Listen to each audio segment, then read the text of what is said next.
no vamos a enseñar 20. No, tres cosas fundamentales para ganar almas. Pero antes de mirar esas tres cosas fundamentales, yo quiero mostrarte primero cómo la palabra de Dios nos confronta y nos motiva a evangelizar. Yo quiero leerte, porque no lo voy a desarrollar. De hecho, las lecturas, lo que más vamos a hacer ahora es leer. La enseñanza viene directo de la Biblia hacia nosotros. ¿Cuántos saben que Dios nos habla? Cada vez que leemos la Biblia, ¿qué estamos haciendo? Oyendo a Dios. Estoy oyendo lo que Dios dice. Amén. Cada vez que usted lee la Biblia, cada vez que usted escudriña la palabra, usted lo que está haciendo es oyendo a Dios. ¿Qué es lo que Dios está hablando? Y en este taller de este día, esta enseñanza que voy a exponer, vamos a leer más la Biblia de lo que yo voy a explicar, porque realmente es tan sencillo como Dios lo dice, que a veces no necesita ni siquiera buscar una explicación. Entonces, yo quiero poner dos pasajes del Antiguo Testamento y dos pasajes del Nuevo Testamento para que podamos nosotros ver cómo Dios nos confronta y nos motiva a evangelizar. Proverbio 11:30, ahí está la primera escritura. Proverbio 11:30 dice: el fruto del justo es árbol de vida. Lea conmigo lo que sigue, si puede. Y el que gana almas es sabio. Aunque creo que así, ahí lo tiene. El fruto del justo es árbol de vida y el que gana almas es sabio. Entonces, ¿qué hay que hacer con las almas? Hay que ganarlas. Eso lo dice el Señor desde el Antiguo Testamento. Esto lo estamos leyendo en el libro de Proverbios. Entonces el Señor aquí está hablando de ganar almas. Otro proverbio, Proverbio 24, verso 10 al 12. Proverbio 24, verso 10 al 12. La palabra de Dios dice así: si fueres flojo en el día de trabajo, tu fuerza será reducida. Libra a los que son llevados a la muerte. Salva a los que están en peligro de muerte. Porque si dijeres, ciertamente no lo supimos, ¿acaso no lo entenderá el que pesa los corazones? El que mira por tu alma, él lo conocerá y dará al hombre según sus obras. Ahora yo quiero que usted escuche esos mismos tres versículos, pero yo se lo voy a leer en otra versión. En otra versión. Oiga cómo lo dice. Oiga. Por eso es bueno a veces leer algunos pasajes en otra versión, porque te amplía, te da una mejor claridad. Traducción lenguaje actual dice: quien se rinde ante un problema no demuestra fuerza ni carácter. Oiga, quien se rinde ante un problema no demuestra fuerza ni carácter.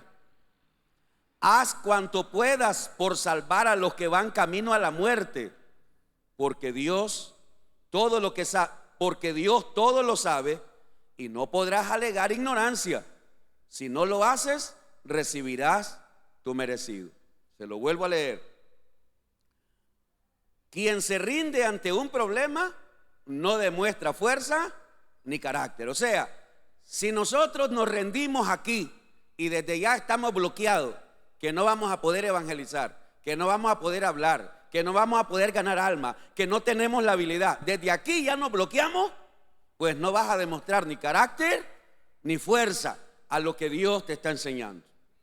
Haz cuanto puedas por salvar a los que van camino a la muerte, porque Dios todo lo sabe y no podrás alegar ignorancia. Si no lo haces, recibirás tu merecido. Eso es lo que dice Proverbio 24, 10 al 12. Primera de Pedro 2:9. Ahora vamos al Nuevo Testamento. Primera de Pedro 2:9. Dice: mas vosotros sois linaje escogido, real sacerdocio, nación santa, pueblo adquirido por Dios. ¿Para qué? ¿Para qué somos nosotros linaje escogido, real sacerdocio, nación santa, pueblo escogido por Dios? ¿Para qué somos eso? Para que anunciemos las virtudes de aquel que nos llamó de las tinieblas a su luz admirable. Entonces somos algo para que hagamos algo. Yo espero que alguien me escuche esto, ¿verdad? Somos un linaje escogido, somos real sacerdocio, somos una nación santa, somos un pueblo escogido por Dios. ¿Pero para qué? Para que anunciemos, proclamemos, prediquemos las virtudes de aquel que nos llamó de las tinieblas a su luz admirable. Y el cuarto pasaje, Primera de Corintios, capítulo 9, verso 19 al 23. Primera de Corintios, capítulo 9, verso 19 al 23. Dice así. Primera de Corintios 9, 19. Por lo cual, siendo libre de todos, me he hecho siervo de todos para ganar. Mire cuántas veces Pablo menciona la palabra ganar. Ganar a mayor número. Me he hecho a los judíos como judíos. ¿Para qué? Para ganar a los judíos, a los que están sujetos a la ley, aunque yo no esté sujeto a la ley, como sujeto a la ley. ¿Para qué? Para ganar a los que están sujetos a la ley. A los que están sin ley, como si yo estuviera sin ley, no estando yo sin la ley de Dios, sino bajo la ley de Cristo. ¿Para qué? Para ganar a los que están sin ley. Me he hecho débil a los débiles, para ganar a los débiles. A todos me he hecho de todo, para que de todos modos salve a algunos. Y esto hago por causa del evangelio, para hacerme copartícipe de él. Entonces, en estos 4 pasajes que acabamos de leer, 2 del Antiguo Testamento de Proverbios y 2 del Nuevo Testamento, hay muchos más pasajes, pero de todos yo escogí estos 4 para que nosotros podamos ver cómo Dios nos motiva, nos alienta, nos impulsa, nos está motivando ¿a qué? A ganar las almas, mis amados hermanos. Ahora sí, ¿qué necesitamos? ¿Qué necesitamos para ganar las almas? 3 cosas fundamentales. Número 1, diga conmigo, orar. ¿Qué necesitamos? Orar.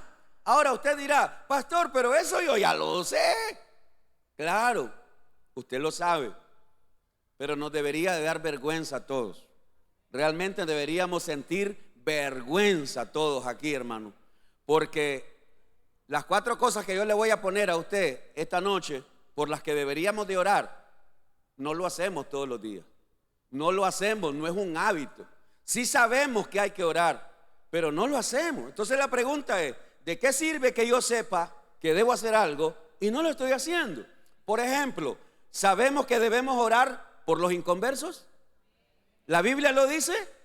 Ahí está, en Primera de Timoteo, capítulo 2, versos del 1 al 5, el apóstol Pablo motivó, alentó a la iglesia en aquel entonces para que se orara por todos los hombres, por todos los inconversos. Dice 1 Timoteo 2, verso del 1 al 5. Exhorto ante todo a que se hagan rogativas, oraciones, peticiones y acciones de gracia por todos los hombres. Ahí está hablando por toda la humanidad, por los reyes y por todos los que están en eminencia, para que vivamos quieta y reposadamente en toda piedad y honestidad. Porque esto es bueno y agradable delante de Dios nuestro Salvador. ¿Qué cosa es bueno y agradable? Que oremos. Eso es bueno delante de Dios. Es agradable delante de Dios que todos los hermanos, la iglesia, los líderes, los pastores estemos orando. El cual quiere, oiga bien, Dios quiere que todos los hombres sean salvos y vengan al conocimiento de la verdad. Porque hay un solo Dios y un solo mediador entre Dios y los hombres, Jesucristo hombre. Entonces, si usted ora todos los días por los inconversos, yo le aplaudo y le digo, hermano, tremendo, qué bueno. Pero si usted y yo no lo hacemos todos los días, si no es un hábito que hemos aprendido de orar todos los días por los inconversos, incluyendo a nuestra familia, a nuestros amigos, a nuestros vecinos, a nuestros compañeros de trabajo, a la gente que conocemos, si no estamos orando por la gente más cercana, menos que estemos orando por los más lejanos, hermano. Entonces debemos orar por inconversos, debemos orar por más obreros. ¿Alguien sabía eso? lo hemos leído, lo hemos oído, lo hemos dicho, pero la pregunta es, ¿usted ora todos los días por obreros? Si usted y yo no lo hacemos, deberíamos sentir vergüenza, porque esta fue una orden que Jesús dejó. Mateo 9, versos 35 al 38 dice: recorría Jesús todas las ciudades y aldeas, enseñando en la sinagoga de ellos y predicando el evangelio del reino y sanando toda enfermedad y toda dolencia en el pueblo. Y al ver las multitudes, tuvo compasión de ellas, porque estaban desamparadas y dispersas como ovejas que no tienen pastor. Entonces dijo a sus discípulos: oiga, a la verdad, la mies es mucha, mas los obreros pocos. ¿Qué dice? Rogad pues al Señor de la mies que envíe obreros a su mies. Allí no está diciendo Jesús: cuando tengan ganas, oren por obreros. Cuando se acuerden, oren por obreros. El Señor no está diciendo: cuando se les ocurra, oren por obreros. No, el Señor no está diciendo eso. El Señor está diciendo: esto es urgente. Hay mucha gente que salvar, pero hacen falta gente que hable. ¿Y cómo oirán si no hay quien les predique? ¿Y cómo conocerán si no hay quien les hable? ¿Qué hace falta? Obreros. Entonces, si usted y yo no estamos orando todos los días por obreros, de veras, hermano, deberíamos sentirnos culpables, deberíamos sentirnos pecadores como Isaías, deberíamos sentirnos mal. ¿Por qué? Porque no estamos orando por obreros todos los días. Eso lo hacemos una vez al año, lo hacemos cuando nos acordamos, cuando leemos el texto. Mientras, señores, no lo hacemos. Entonces la pregunta es: ¿cómo queremos que Dios levante más obreros si no estamos haciendo lo que Él dijo? Que hay que rogar. Ni siquiera dijo hay que pedir, dijo hay que rogar por más obreros. Número 3, necesitamos orar para que Dios abra puertas para que la palabra sea recibida.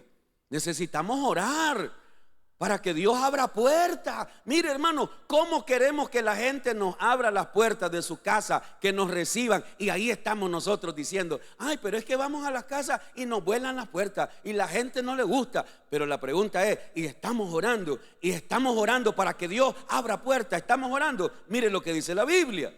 Colosenses capítulo 4, verso del 2 al 4 dice: perseverad en la oración, velando en ella con acción de gracias, orando también al mismo tiempo por nosotros. Oiga lo que dijo Pablo: para que el Señor nos abra puerta para la palabra, a fin de dar a conocer el misterio de Cristo, por el cual también estoy preso, para que lo manifieste como debo hablar. Aquí está Pablo diciéndole a los hermanos de Colosa: hermano, perseveren orando. Hermano, lo que Pablo está diciendo: perseveren en la oración. En otras palabras, no dejen de orar por esto. Hermano, si nosotros no hemos estado orando que Dios abra puertas para que la palabra de Dios corra, para que la palabra de Dios sea recibida, si no hemos estado orando por eso, entonces, ¿no cree usted que estamos mal? Porque Pablo dice, comenzando en el versículo 2: perseverad en la oración. En otras palabras, esta oración pidiéndole a Dios que abra puertas no es una oración de una vez al mes, una vez cada 6 meses. Esta debería ser una oración. En 2 de Tesalonicenses 3, del 1 al 2, también aparece el apóstol Pablo diciendo: por lo demás, hermanos, orad por nosotros, para que la palabra del Señor corra y sea glorificada, así como lo fue entre vosotros, y para que seamos librados de hombres perversos y malos, porque no es de todos la fe.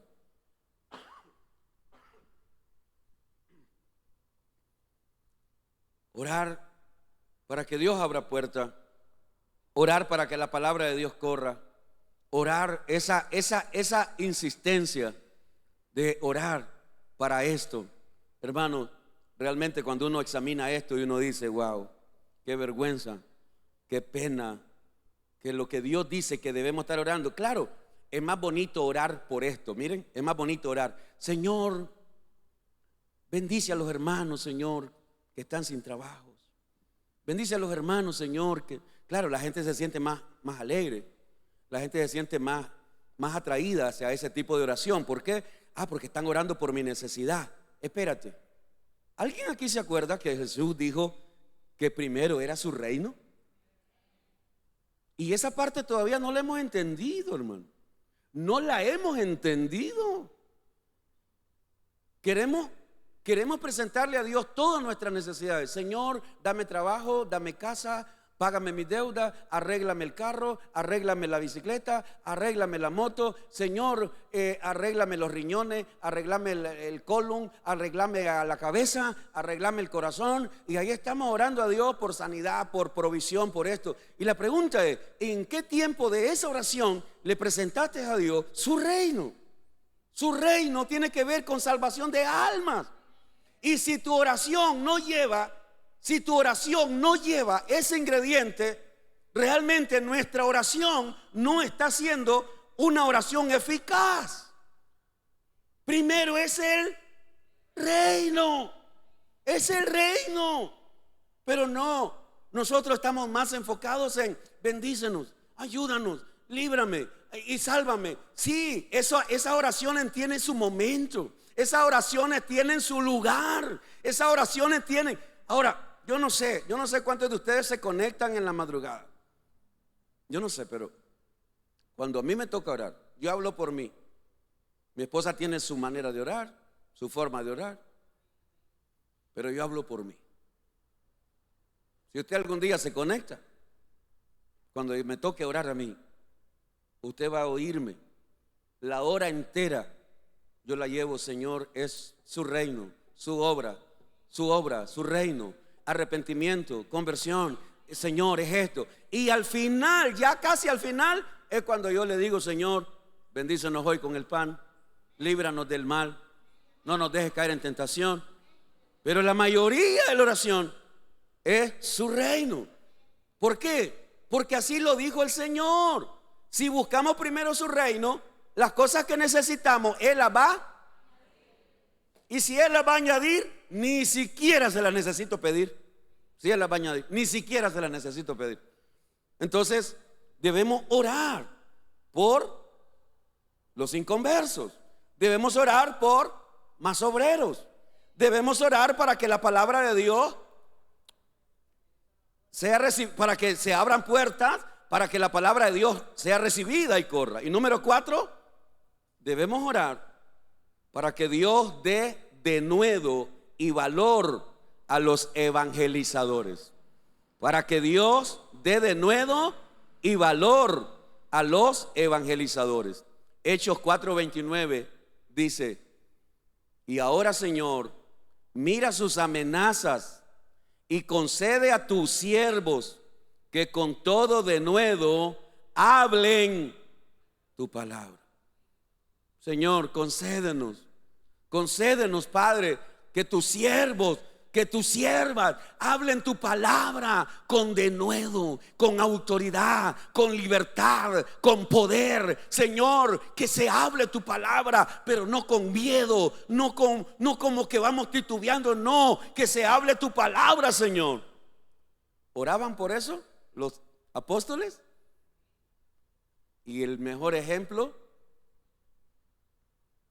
no sé si será el mejor, pero el ejemplo que yo pongo aquí es el ejemplo de Pablo orando por los israelitas. En Romanos capítulo 9, versículo del 1 al 3, y en Romanos 10, versículo 1, encontramos a Pablo diciendo: verdad digo en Cristo, no miento, y mi conciencia me da testimonio en el Espíritu Santo, que tengo gran tristeza y continuo dolor en mi corazón, porque deseara yo mismo ser anatema, separado de Cristo, por amor a mis hermanos, los que son mis parientes según la carne. Aquí está Pablo diciendo: tengo una gran tristeza, tengo un gran dolor en mi corazón. ¿Por qué? Porque mis hermanos judíos no quieren conocer a Cristo. Mis hermanos judíos están rechazando a Jesús. Mis hermanos judíos están rechazando al dador de la vida. Y el apóstol Pablo dice: yo estaría dispuesto a entregar mi vida, irme al infierno si fuera posible, para salvar a mis hermanos judíos. Wow, hasta dónde llegaba el amor de Pablo, la pasión de Pablo, que llegó a expresar ese sentir de decir: estoy dispuesto a dar mi vida y condenarme yo con tal de que mis hermanos se salven. Qué bárbaro, qué bárbaro. Cuando yo he meditado en eso, yo digo: qué bárbaro, Pablo. Esa pasión, yo no sé si habrá otro hombre, otra persona en este mundo que llegue a tenerla, pero sí le he pedido a Dios: Señor, dame y danos a nosotros esa pasión para ver la salvación de nuestra familia, de nuestros hermanos granadinos, de la gente que dice Granada es idólatra. Sí, pero Granada, en medio de esa idolatría, Jesucristo puede salvarlos. ¿Ah? Nosotros no podemos estar repitiendo lo que repite por allá todo el mundo. Es que aquí es difícil. Miren, hermano, aquí a Granada han venido ministerios de Managua a querer abrir obras aquí y se van de vuelta. Yo he conocido a varios de ellos que han venido a Granada a establecer ministerio, a poner iglesias, y se van con el rabo metido. No pudieron. ¿Y tú sabes qué se van diciendo? Granada es dura, Granada es difícil, Granada es difícil, Granada es difícil. Pero para eso nos puso Dios aquí a nosotros, para que aprendamos a trabajar en medio de lo difícil. Porque al final no somos nosotros los que convencemos, es el Espíritu Santo. Nosotros solamente nos disponemos en sus manos, hermano. Y en Romanos 10:1 Pablo dice: hermano, ciertamente el anhelo de mi corazón y mi oración a Dios por Israel es para salvación. Ahí está la oración de este hombre llamado Pablo, orando por la salvación de los judíos, la salvación de los hebreos, la salvación de los fariseos, la salvación de los religiosos. Ahí estaba Pablo orando. Y si usted ve el libro de los Hechos, la Biblia dice que muchos fariseos se convirtieron al cristianismo. Muchos de esos religiosos se convirtieron al cristianismo. Pero allí había una iglesia que oraba. Y eso es lo que necesitamos, hermano. Mire, podemos salir a evangelizar. Terminamos el taller de los 3 meses y podemos organizarnos y vamos a salir y se va a evangelizar y lo que usted quiera. Pero si volvemos a lo mismo, si aquí no hay oración, en los cultos, en las madrugadas, en reuniones de líderes, si no aprendemos nosotros a meter oración y vamos a orar por los inconversos, estas 4 cosas que usted le doy hoy es para que usted a partir de hoy comience a orar por esas 4 cosas. Por esas 4 cosas. Vamos a orar por los inconversos, vamos a orar para que hayan más obreros, vamos a orar para que Dios abra puertas y vamos a orar para que Dios dé denuedo a los que van a evangelizar. Número 2, dijimos 3 cosas fundamentales para ganar alma. Ya dijimos la primera, orar. La segunda, perfeccionarnos. Para ganar alma necesitamos perfeccionarnos. Efesios capítulo 4, verso del 11 al 16. Necesitamos perfeccionarnos. Y por eso es que decidimos cerrar las casas restauración, decidimos cerrar todo, concentrarnos en esta capacitación. Queremos perfeccionarnos, queremos prepararnos, queremos mejorar en lo que hemos hecho y queremos hacerlo mejor. Entonces aquí estamos haciendo esto. Efesios capítulo 4, verso 11 al 16. Efesios 4, 11 al 16 dice: y él mismo constituyó a unos apóstoles, a otros profetas, a otros evangelistas, a otros pastores y maestros, a fin de perfeccionar a los santos para la obra del ministerio. ¿Miró la palabra?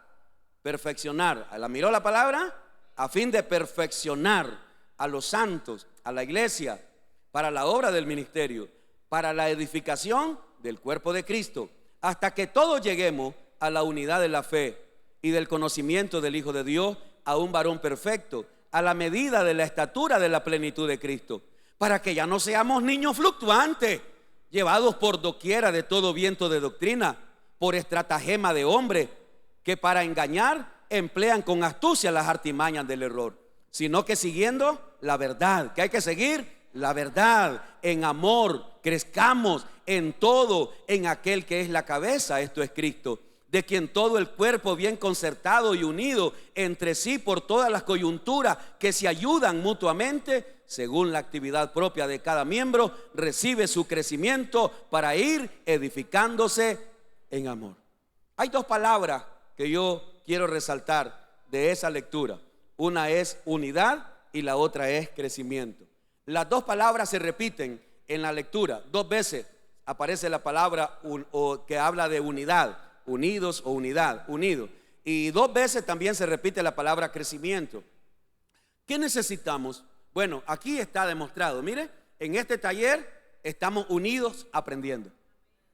Esa es la idea. Estamos perfeccionándonos, estamos capacitándonos, estamos recibiendo esta capacitación para que podamos perfeccionarnos en la evangelización. ¿Cómo evangelizar? ¿Qué debemos decir cuando evangelizamos? Prepárese para el próximo viernes, porque eso es lo que viene. 4 cosas que no deben fallar en la evangelización. 4 cosas. Si usted quiere ganar alma, hay 4 cosas que debemos decir. Si no están incluidas esas 4 cosas, posiblemente no logremos el objetivo. Entonces, unidad y crecimiento. Entonces, aquí estamos unidos en este taller. Aquí estamos unidos, oyendo una palabra, preparándonos, aprendiendo. ¿Por qué? Porque necesitamos crecer. Y no solo crecer en número, crecer en conocimiento, crecer en sabiduría, crecer en inteligencia. ¿Alguien dice amén, hermano? Entonces nos estamos perfeccionando para hacer la obra del Señor. En 2 de Timoteo, capítulo 3, verso 14 al 17, esa otra lectura voy a leerla. 2 de Timoteo, capítulo 3.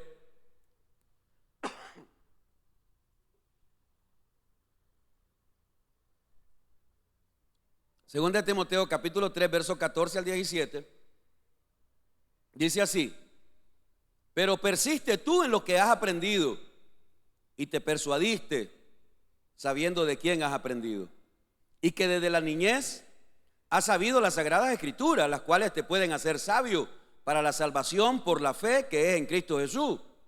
Toda la escritura es inspirada por Dios y útil para enseñar, para redarguir, para corregir, para instruir en justicia, a fin de que el hombre de Dios sea perfecto, enteramente preparado para toda buena obra.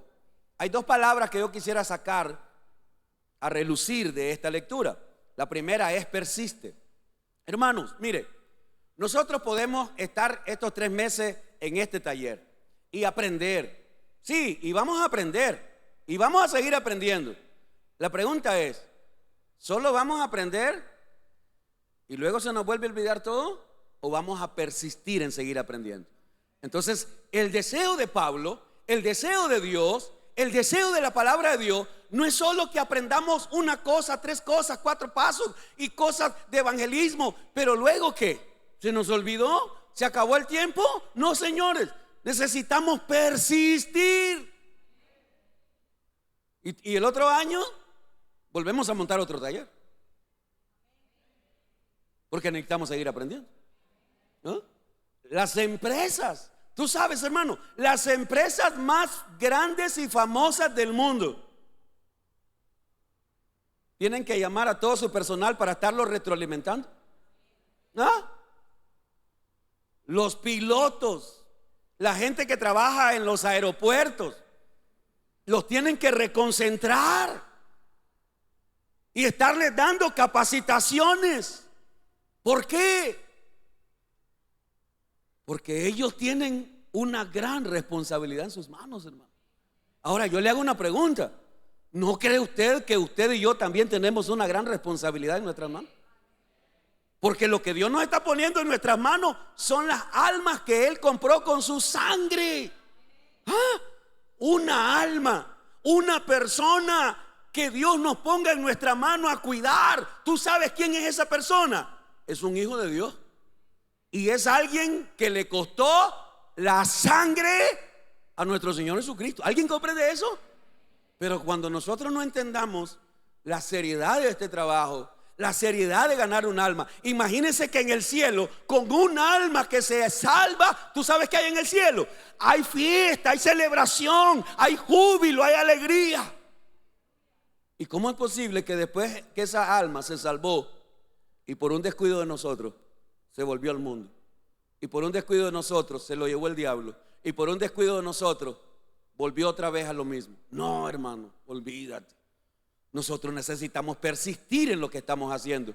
Nosotros necesitamos persistir y estar siempre preparados, y nos vamos a seguir preparando y vamos a seguirnos perfeccionando, porque la obra del Señor la vamos a hacer hasta que Él venga. El ejemplo de Pablo, bueno, lo tenemos allá en las cartas y en todas las cartas de Pablo.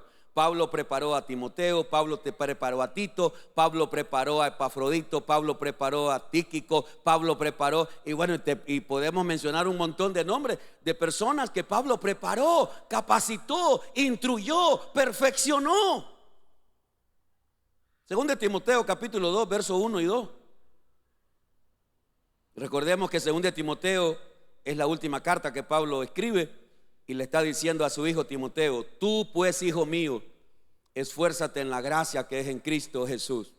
Lo que has oído de mí ante muchos testigos, esto encarga a hombres fieles que sean idóneos para enseñar también a otros. Aquí está Pablo diciendo: ¿sabes qué, Timoteo?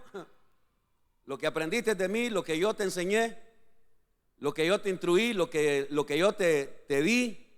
Hay otra escritura donde Pablo dice: lo que oíste, vistes en mí, eso hacelo también. Ahí está. El apóstol Pablo lo hizo, Jesucristo lo hizo, y nosotros debemos seguir perfeccionando.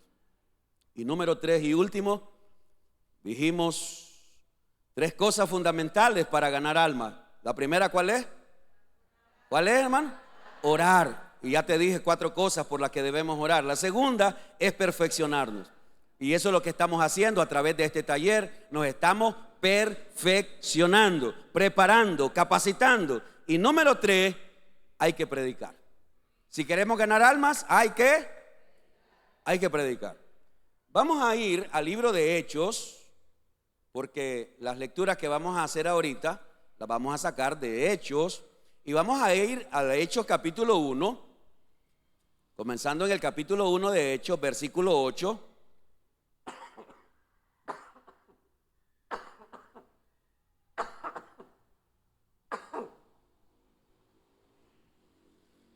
Hechos 1:8.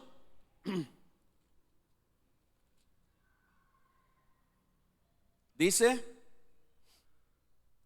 Hechos 1:8: pero recibiréis poder cuando haya venido sobre vosotros el Espíritu Santo, y me seréis, ¿qué? Ahí está, testigo, ahí está. Hay que ser testigo, hay que dar testimonio en Jerusalén, en toda Judea, en Samaria y hasta lo último de la. Entonces el Señor mandó a sus discípulos en aquel momento a ser testigos, y que fueran testigos ¿a dónde? Por toda la tierra. Ahora esa palabra es para nosotros. Esa palabra es para nosotros. Hechos 8:4. Hechos 8:4. 8:4. Pero los que fueron esparcidos iban ¿por dónde? Por todas partes, anunciando el evangelio. ¿Qué hacían? Anunciaban. Lo que yo quiero que usted note en esta lectura es que en Hechos dice dar testimonio o testificar. Aquí dice anunciar, pero todas estas palabras nos llevan a una sola cosa: predicar. Es lo mismo, damos testimonio, anunciamos, eso es predicar. Estamos predicando, estamos anunciando, estamos compartiendo. 8:4 una vez más. Pero los que fueron esparcidos iban ¿por dónde? Por todas partes. Entonces, ¿por dónde hay que predicar? En todas partes. Así lo hacían ellos. Entonces hay que anunciar la palabra de Dios por todas partes. Hechos 8:25. 8:25. 8:25. Y ellos, habiendo testificado y hablado la palabra de Dios, se volvieron a Jerusalén, y en muchas poblaciones de los samaritanos anunciaron el evangelio. En ese versículo hay 3 palabras que quieren decir lo mismo: predicar. ¿Cuáles son? Dice que testificaron, hablaron, anunciaron. Ahí están las 3 palabras, ¿verdad? Ellos testificaron, hablaron y anunciaron. ¿Y qué fue lo que testificaron? ¿De qué hablaron? ¿Qué anunciaron? El evangelio. El evangelio. Ahora, y ellos, habiendo testificado y hablando la palabra de Dios, se volvieron a Jerusalén, y en muchas poblaciones. ¿Se da cuenta por dónde? Por todas partes, por todo el mundo. Aquí habla poblaciones, o sea, iban a un pueblo o a un caserío y luego se iban para otro lado. Así estaba la iglesia. Hechos 10:42. Hechos 10:42. 10:42. Dice así, Hechos 10:42. Y nos mandó que predicásemos al pueblo y testificásemos que Él es el que Dios ha puesto por juez de vivos y muertos. Ahí están. Y nos mandó que predicásemos al pueblo y testificásemos. Ahí hay dos palabras igual que nos están diciendo: la predicación, el testimonio, el anuncio.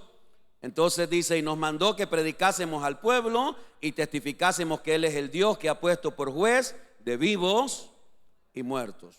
Hechos 26:22. Hechos 26:22. Hechos 26:22.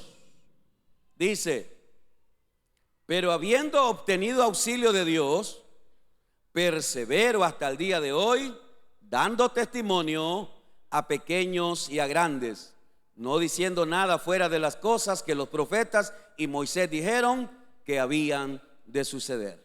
Persevero hasta el día de hoy. Oiga cómo lo dijo Pablo: persevero hasta el día de hoy, dando testimonio a pequeños y a grandes. Marcos 16:15. Aquí está el mandato del Señor Jesús. Marcos 16:15. Aquí está el mandato de Jesús, la ordenanza de Jesús. Marcos 16:15. Dice así, Marcos 16:15. Y les dijo: id por todo el mundo y predicad el evangelio a toda. Ahí no hay acepción de personas, Señor. Toda criatura, todo el mundo, a predicar ¿qué cosa? El evangelio, la buena nueva, la buena noticia. Pregunto, ¿Pablo lo hizo? ¿Pablo lo hizo? Tenemos muchísimos ejemplos. Anote el ejemplo que aparece ahí en la pantalla, creo yo, el ejemplo de Pablo en Hechos 28, versículo 30 al 31. Ahí está el ejemplo de Pablo, el ejemplo de este tremendo apóstol, nuestro apóstol, diciendo en Hechos 28, hablándonos la palabra de Dios, en los versos 30 al 31, los últimos versículos del libro de Hechos, dice: y Pablo permaneció 2 años enteros en una casa alquilada y recibía a todos los que a él venían, predicando el reino de Dios y enseñando acerca del Señor Jesucristo abiertamente y sin impedimento. Ahora usted está viendo dos cosas ahí, ¿verdad? Predicaba y enseñaba. Predicaba y enseñaba. Se le predica al inconverso, se le enseña al que ya está ganado. A eso es lo que nosotros le llamamos consolidación. Le vamos a enseñar a las personas que ganamos, luego vamos a llegar a un momento donde vamos a hablar acerca de la consolidación. Entonces, aquí están, mis hermanos, tres cosas fundamentales para ganar almas: orar, perfeccionarnos y predicar. Ahí están, 3 cosas sencillas que nosotros necesitamos conocer, aprender y hacer. Y Hechos 20:24, con esto termino, para decirle a todos ustedes, hermanos, tomemos estas palabras del apóstol Pablo, hagámoslas nuestras. Hechos 20:24. De hecho, este pasaje de Hechos 20:24 es el texto clave que yo tengo para enseñar todas estas reflexiones que estoy compartiendo con ustedes. Hechos 20:24.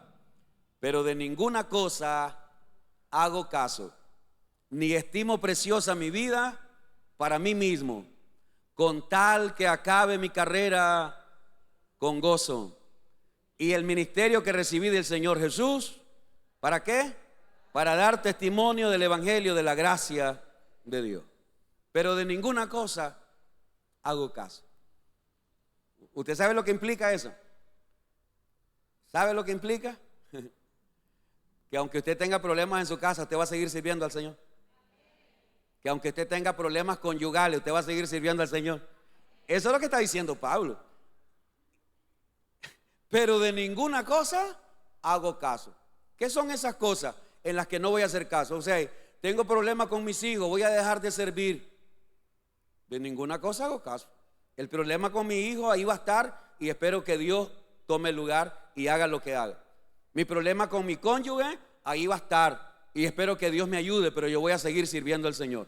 Mi problema económico, ay, no puedo servir porque tengo problema económico. De ninguna cosa hago caso. No, Señor, mi problema económico no me va a parar a servir al Señor.